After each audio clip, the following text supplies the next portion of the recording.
Well, hello guys, and welcome back to episode 5 of my Ymir multiplayer series. So, I have to be honest, I was out partying last night, so I did not get to record straight after work like I usually do. So, it has been a little bit longer than 24 hours. But it hasn't been too long that I've missed out on too much stuff. At least I don't think so. So, sort of messages. Have we got no direct messages to me, just in the world chat. So, we've got trading in nomads, no, not interested. D15 hammers, brilliant. We've also got 3 missions now. So craftsmanship we've had for ages. And actually what we need to do is just produce leather clothes, which I'm not going to do yet because we still want the leather for houses. So let's actually just go into the game and, you know, see how our little settlement's doing. So looking at our capital, Castell, I did actually do a little bit of work on it while I wasn't recording, and my prophecy came true. Where I said about these gathering huts not effectively allocating work, it's happened, and it's really, really pissing me off. I've already had to move 3 over here because it wasn't properly allocating them, so I had to move the one that I had here away, because look, it's a complete joke. So this one's actually working. But yeah, the ones over here weren't working. What I think it could be is in this situation, it might not be what I said. You know where I said it wasn't allocating efficiently? I'm thinking, oh no, but it is. You can see here, it's only got 2 workers. And so we're not fully exploiting this. So yeah, it is actually what I've said. Because you can see here, this one's got full workers and we're not properly getting it. This one's got 100%. I'm also going to move this one away because it just messes around with things. So if I move that one away, got this one which is almost full. So let's have a look. We've got 28 lettuce and 24 hoes. So we actually have a very nice amount to play with to get some more fields down. So that's what I'm going to do. Continue to expand our farm just for this first part of the episode. Just because that's obviously what we need to keep growing as a nation. Let's actually have a look though. Yeah, we are already overproducing lettuce. So another thing I did while I wasn't recording is I put 4 sip points into chickpeas. So that's 1 to unlock growing of chickpeas and 1 to get 35% productivity. So we are half the chickpeas that we demand. Like, look at this, it's just a complete joke. Like these ones has the full 3 workers and they're working 2%. And yet this one has 1 worker, and I set it to low because the last time I was on it wasn't properly working, and now this one is saying that it actually has. It's just a complete joke. It really, really pisses me off. So this one, I'm going to move away because again, it's just pissing it around. Like when you have too many gathering spots on one place, even if right, it is to acquire just some excess resource, it just pisses it around with where it allocates it. Whereas if we know that we're going to get 100% usage on all of these, there's a little bit excess. At least we know we don't have any workers who are working in excess. So that's them all done. And if we actually look at the jobs, we have 103 jobs, 102 people employed. Yet we have a lot of wasted jobs because all of these, well, they've got 0 usage. So really, got a lot of jobs to play around with. So let's have a look. The town, we've got our community hall from last episode, which I haven't activated yet because we're not a village. Got some culture level ups here. We've got a battle. So we actually got attacked. Not in Redwood. Okay, that's okay. I was a little bit scared. I was like, we get attacked? Maybe lose some people? No. It's this place where I've got my army, which is now at full AP. Barbarians attacked it. And I can actually move back. So let's get these 11 men back. And we've got a family. Can they make it back? I don't think they can. No, 25 to get over these hills. I don't think they'll make it back. It's a shame. But families or migrants always get much better recovery of action points. Because if you look, my warriors here get 1 action point by sitting here. So unless I encamp them, they're basically never going to recharge. Whereas the family's getting +5. So if I leave them, I might be able to get them back.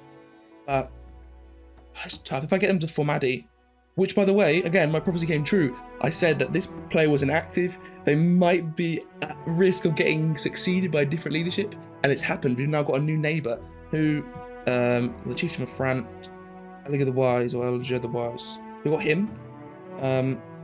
Hopefully he's peaceful with us. But if he isn't, he ain't going to mess around with the barony of Redwood. He might do and might thrash us. I don't know. Maybe he's really good. But we'll get these warriors home. Looking at our situation in Castell, loyalty's still absolutely fine. We've got 38 loyalty to play around with, and that is without this army also standing on our territory to provide authority. So things are going really good on that front. And conflict, it is going up though, +6. So we do need this army to give us extra loyalty. We've got, do you like fish sticks? And one other thing you can see is this idea, which we can't see what it is without clicking on it, is coming from our neighbours. That means we didn't actually discover this. It's just been passed by a neighbour who has discovered it, and through random chance, we've also gained it over a certain amount of time. But this one, where it actually says, do you like fish sticks? The name of the research shows that we've actually unlocked this one ourselves. So I'm not actually interested in getting do you like fish sticks because I don't think we have any fish on our tiles. So that's literally a waste of a civ point. But this civ point is one that you can like revoke out. So one thing that I have noticed that they changed about Ymir, which I find fascinating, is before a lot of texts which unlock the production of something. So some are still the same. Like if you go for wine or rum or beer making, you still have to pay that 2 civ points to get the production. But they've now made it so fish doesn't cost any civ points to unlock the production of fish. We used to have to pay 2 civ points to unlock the tech. You used to have to pay the 2 civ points to unlock mud bricks as well. That's something that's changed. So now it's only 1 civ point to get the consumption of fish, which is just eating the fish. Doesn't mean you necessarily have to produce them, just means your people eat them. Not interested in that, so I'm going to leave that one for now. Other one you've got is fermentation, which means that we can start producing any of the alcoholic food stuff. So apple, that's another one. Apples have been made into an alcoholic food stuff now. Before, apples used to be my main food source because I was always continental or Nordic. But now apples are a luxury food and purely for alcohol. But that's 25 pots. Is there anything else that we can get that require pots that are a little bit more important? Animal breeding. I think animal breeding is what we need to go for, to be honest, is next. This one we can't get anyway, we don't have any traders. I think it is animal breeding. Because I do want to start producing buffalo at some point. And we've got 30 knowledge capacity, so let's get that one. We also have herbalism, which unlocks a doctor building. That is a really, really, really good tech, and doctors don't improve until the late Bronze Age. So you're stuck with this level 1 doctor building for the rest of the game, and it's amazing, giving you a noticeable boost to your population because it gives you like +7 health. And if you remember before, building a house gives you like +5 health increase or +7 health increase. So it's technically for each doctor you have that fulfills your supply and demand to the equilibrium point, you're getting the equivalent of everyone having an extra house in health, if that's how you want to think of it. So it's really, really powerful. So let's get rid of that. Message from Haman. Hello, good friend. I write to let you know that my people have found copper in the lands around me. Do not fear if plains around you are not bountiful with this ore. So we trade the metal with you according to your needs in return for the goods your people make. Haman. So Haman seems to be really up for it, for giving us resources in return for resources. Maybe it's all a ploy to fluff us up and then he'll declare war on us, but I highly doubt it. It's good to know that we have a neighbour who's willing to trade. Because as you remember, markets, the actual building markets that allow you to buy and sell with other players, don't come out until the early to mid Copper Age. So it's quite a way away, probably about 2 or 3 weeks before people all start getting markets. So in the meantime, we will actually just have to trade with people who are willing to trade.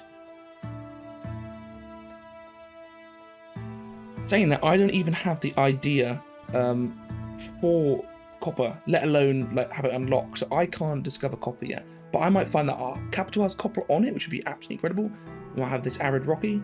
Because remember what I've said is different terrains have more likelihood of having ore. So plains are the least likely. Then sort of rockies, more likely.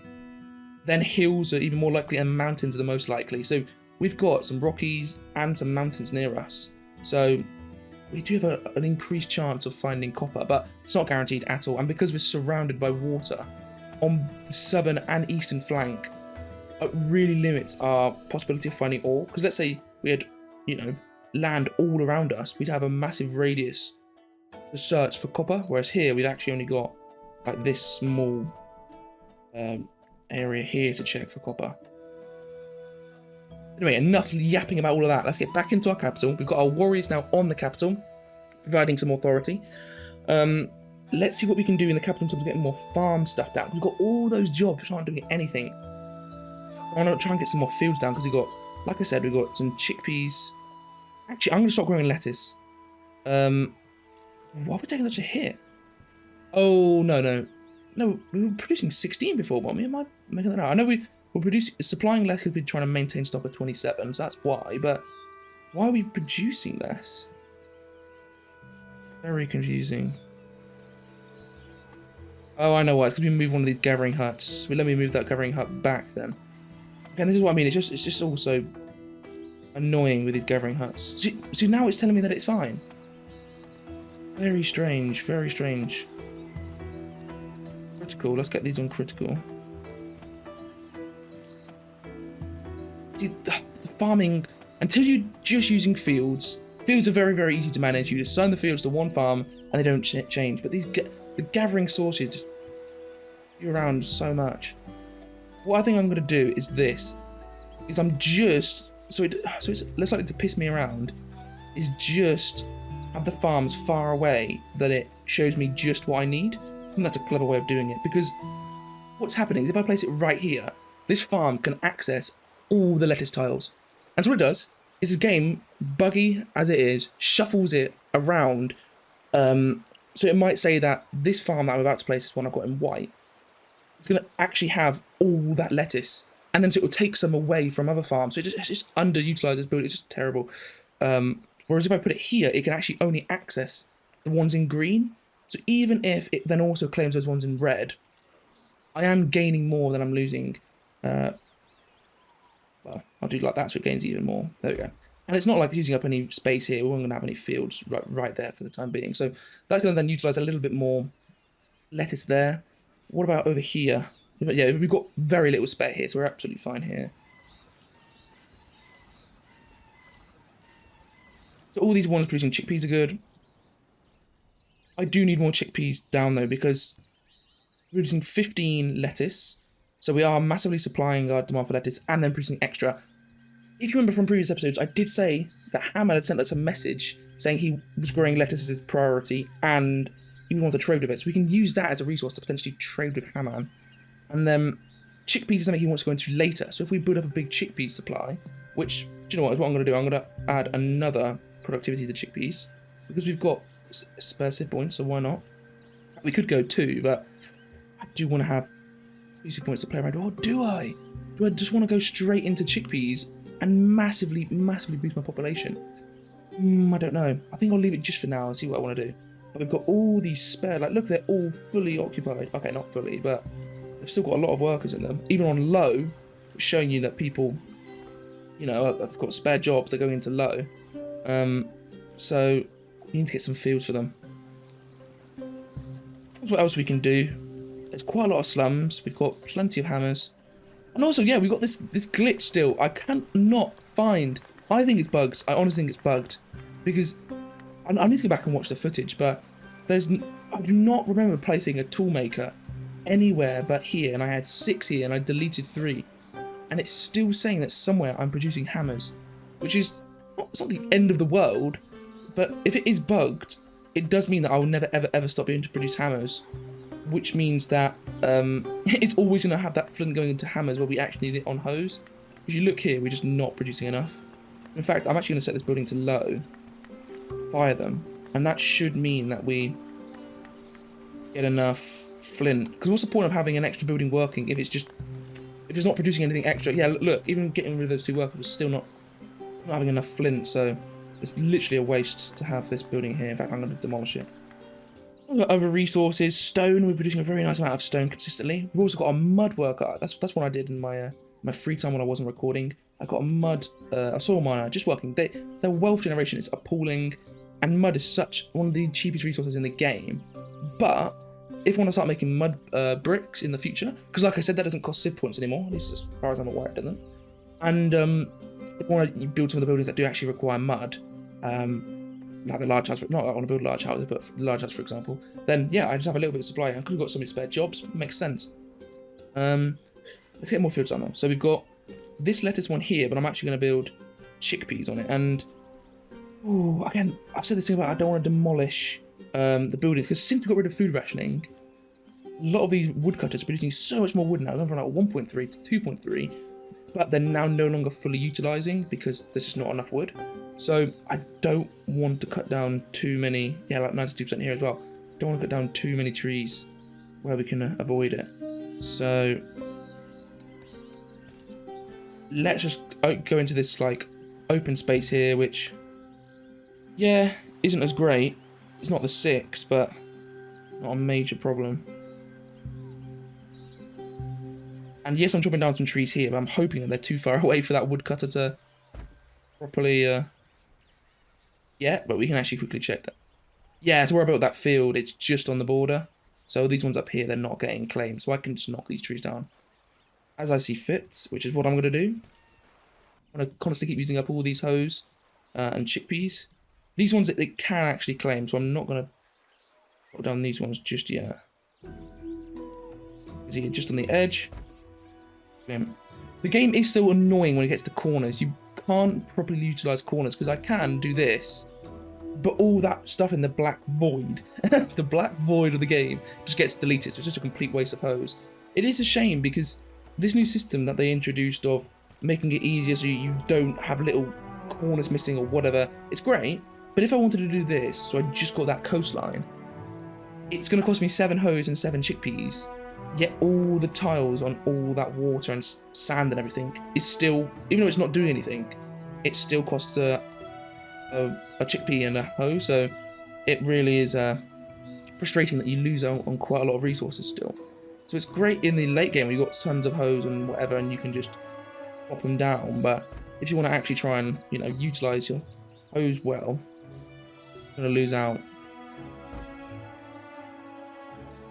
Yeah, just getting all these little bits of space here. Again, I don't care about these trees because I wasn't harvesting them anyway.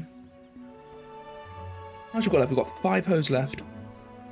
So we don't actually have very much left. But this farm is still got plenty of space. And remember, it's also got a slight debuff because of the research going on. So we've got 80% left usage. And that is with like, the debuff applied with the research. So it's probably got about 70% usage left. We really do have a lot of space with all these farms. So it's like, oh, we need to get more hose. Maybe I'll send a message to Haman and say, can I trade him hose for lettuce maybe? Or maybe clay, maybe even some wood, some stone. These are resources we have a lot of it in abundance, but getting some extra hose would be really, really useful. So actually, let's send him a quick message now and see if he can do that, because if he can organise that, that would be really, really useful to speed up our progress. And that's what trade is all about in this multiplayer. Because when you play the single player, you're on your own. All the techs you have to discover on your own. All the resources you need, you have to acquire yourself. But the beauty of multiplayer is working together with other players to both of you utilize each other in a way that you're both making profits. So for example, I've got plenty of clay spare. I don't need that clay right now. It's just sitting in my inventory doing nothing. Yet he might, for example, not produce much clay and need clay, but has loads of flint or loads of hose spare that he doesn't need. So we make a mutual trade that benefits us both. So yeah, let me send him a message and then I'll get back to you once I've written that message. So I've written my message to Hippolyte Pax. Dear Sir Pax, I'm currently in great need of flint and or hose as my territory is unable to produce very much. If you have either spare in abundance, I'm willing to discuss potential trade for these in return for me providing you with clay, stone, wood, or spare lettuce. Let me know. Sir Bacon. So send him that message, and hopefully he'll get back to us by the time that I next record this, well, not this episode, but the episode 6. I think, really, once I've got these last 4 fields done, I think that is really all we can do in this episode. We are at a standstill point now where we're just simply waiting for the hose to expand, because I can get some countrysides up. I could turn us into a village. But for that to all be effective, I need to have the an abundance of hoes, because there's no point in me setting up a countryside and everyone just dies of starvation because they're producing like 0.2 lettuce or whatever to feed themselves. I need to produce a lot more resources. Let's actually... We need to know about all these jobs though. That is why I'm getting a little bit frustrated. A little bit like, what do we do? We are researching animal working, and I've got those specific points to maybe go into like buffalo making, and that would be really, really useful because we've got so much wood as well. That means we can make the pens quite well. But we're gonna find these buffalo. But let's have a look now. I know there's buffalo north of us. Kill these barbarians, which is really frustrating. But there's buffalo. I don't think there's anything else.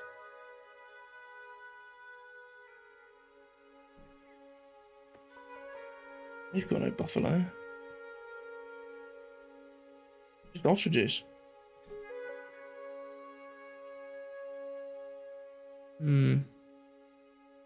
Yeah, the best I can do is just kill these warriors, and then once I've killed the warriors, is take the herd. But I'm gonna wait, because I only have... I could beat them. I've got 17 warriors and he only has 10, so I'll beat them, but I'll probably take quite a few losses, maybe like 7 losses, I don't know. But it'd be worth it to try and get even just one buffalo. It's gonna be very, very slow. I'd have to build a cattle farm, and then build one. If I got one buffalo, which I probably would from 2 buffaloes, you don't usually get all of them. I get 1 buffalo. I'd literally place it down and I'd generate 0.06 buffaloes for every 90 minutes. But hey, it would mean that in a day, I probably would get then 1 more buffalo, because I produce 0.12 buffaloes per 90 minutes, and I'd wait another day and I'd get 2, and then so you can sort of build up a buffalo industry, but it just takes a very, very long time. But hey, it's better than just sitting around doing nothing. And when I've got lots of spare jobs and do I have a desire for meat, or are we maxing? No, we need 8.3 meat and we're only producing 5.4. And also setting up a buffalo industry would mean that we get a lot more leather, which means we can produce leather clothes in abundance. We can stock up leather for things like buildings, or if we then want to, trade it to Haman for hoes or chickpeas or whatever. So yeah, getting this barbarian killed so we can access this buffalo is our next mission. But what I wanted to say is the reason I don't want to attack them now and kill them is because I'm worried then Haman, while then I'm offline, might go, oh, there's some buffalo here. I'll just capture them. Bosh, that's still done. So I want to do it in one go, where I kill them with this unit, these 17 warriors and the Royal Explorers, and then my warrior gang just then come and capture the buffalo. Before I end, there is actually just a little bit more I can do in terms of getting some more houses up, because we've got spare leather, spare hammers. We can get some houses up just to get a little bit more population growth. Get those last fields down of chickpeas for some farm. But in terms of any more buildings that we could get up to actually utilise these workers, I actually don't know. Because maybe pottery? That's the only one I can think of. Yes, there's this awkward thing, but now you can actually drag buildings, which is a really, really good feature. You can drag the buildings to place multiple at once, but if you're going over different levels of terrain, it sort of messes it up. But there we go. That's a nice amount of houses that's gonna, get rid of all these slums, get some good population growth going. I don't think there's anything. We can get an elder circle down, which does mean we can get more tech. So we really are limited by our knowledge capacity now. Once we've got this animal breeding of making your animal, it's 30 knowledge. We'll only have 7 points of knowledge left, so we can't get herbalism, we can't get food storing, any of these. So actually, yeah, we've got 5 forced labour. Let's get an elder circle. And it costs only 3 wise pigs, so it doesn't cost us any working jobs. So yeah, let's get it, and let's get it opposite our forum. Yeah. How long does that take to build? That takes 20 minutes, so I won't cover that in this episode of that getting built and done, but all it does, it just means we get more knowledge capacity. With that, I'll then go on to get herbalism, because herbalism, you need wood, hammers, clay and stone, and lots of it to make each herbalist post because they're quite expensive for the early game. But we've got lots of clay, lots of stone, lots of wood, and lots of hammers, so I could probably get 4 or 5 herbalist plots down, which then going to use up some jobs where they're literally doing nothing. These people are literally doing nothing. It's not like they're working flint and they're at least generating a little bit of flint or something. They're literally just sat there doing nothing in those farms. So, saying that, I actually answer my own question of what can they do. Maybe get some more soil miners down. Because that way, at least they're doing something. It's a completely rubbish job. Like, they're just mining the tiniest amount of soil per worker, producing no wealth per worker, really. But it's better than doing nothing. And who knows, Hammond might want some soil, and I can trade, not soil, mud. And I might be able to trade him, let's say, 100 mud for 15 hose or something like that. And hell, it's mud just been generated from people who are doing nothing anyway. What we've got here, is that 9 workers? No, we've got 8 workers who are doing nothing there. And as our population continues to grow with 10 jobless, we really are going to have no workers. So yeah, let's say we actually get some more soil miners. There we go. It's not costing anything. 2 wood, 2 hammers. That's not a problem. We've got some soil miners there. We'd get more weapon makers, to be honest with you. Because those javelins... Ooh, javelins would be useful. Yeah, I'm actually going to get another weapon maker. Because we've got, again, plenty of wood production. How much wood are we making? 4.2. We really are making loads of wood. So, another weapon maker to get some javelins in. And also, when you go to bartering, this is planning ahead, as I like to do. When you go to bartering, all the resources you have in your state were there before you switch to bartering, you claim as state-owned goods immediately. You don't have to pay for them. So if we stock up, let's say, I don't know, 100 javelins, and then we switch to bartering, I don't need to worry about having to pay workers a lot of money to generate javelins, because we'll already have a nice stock of 100 that we can just use instantly. So having some made now, especially while we have abundance of workers and loads of wood, it's just a perfect thing to do. And who knows, again, it might never be another thing where Hammond or my other neighbour, which actually I'm going to message him now to see like who he is, if he's friendly, if he wishes to trade, because again, he might want some javelins, and we might be able to get something good for it. One thing about trading anything war related though, this is something I always think about, a bit of realism to it as well, is if you're trading your neighbour's military equipment, what's the risk of them using that military equipment to outfit armies that then invade you? That's what I always think about. So sometimes, well, not sometimes, a lot of the times, I don't like to trade military equipment. I like to just stockpile it for myself. Even if I can get really high prices for it, I go, is it worth me selling this to people who could potentially invade me or my neighbours? So it's one of those iffy ones. But in the early game, like, everybody can make javelins. They're very, very easy to make. So it's not like it's a big risk. I'm on about more later game stuff like bronze shields, light helmets, spears, that sort of thing, where it's harder to make. So yeah, I'm going to end this video now, but some things I'm going to do just after the video, message the other neighbour to see if he wants to trade for anything.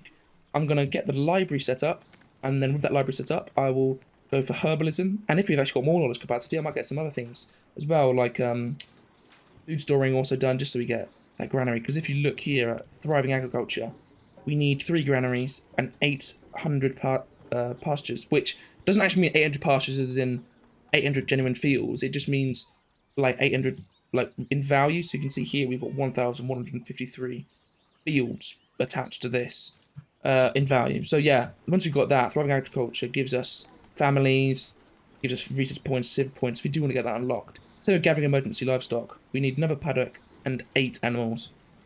So guys, thank you so much for watching.